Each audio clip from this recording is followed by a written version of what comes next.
సిద్దిపేట జిల్లా నియోజకవర్గ కేంద్రమైన హుస్నాబాద్ పట్టణంలో ఎంఆర్పీఎస్ జాతీయ అధ్యక్షుడు మందకృష్ణ మాదిగ ఆధ్వర్యంలో ఏబీసీడీల వర్గీకరణ కొరకు ఫిబ్రవరి 7న 1,00,000 గొంతుకలు 1000 డప్పుల కార్యక్రమానికి మద్దతు తెలుపుతూ ఆదివారం రోజున హుస్నాబాద్ పట్టణ ఎంఆర్పీఎస్ ఆధ్వర్యంలో సాంస్కృతిక కార్యక్రమాలు నిర్వహించారు.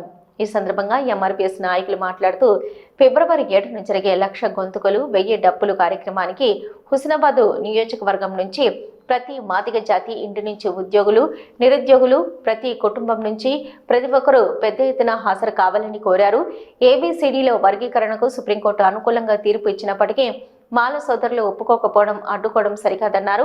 అయినా న్యాయస్థానాలపై నమ్మకం ఉందని ఎంఆర్పీఎస్ మందకృష్ణ మాదిగ ఆధ్వర్యంలో ఏబీసీడీల వర్గీకరణ జరుగుతుందని ఆశాభావం వ్యక్తం చేశారు.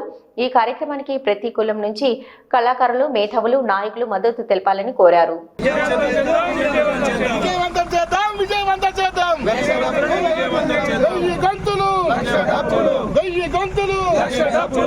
మందకృష్ణ మాదిగ గారి నాయకత్వం.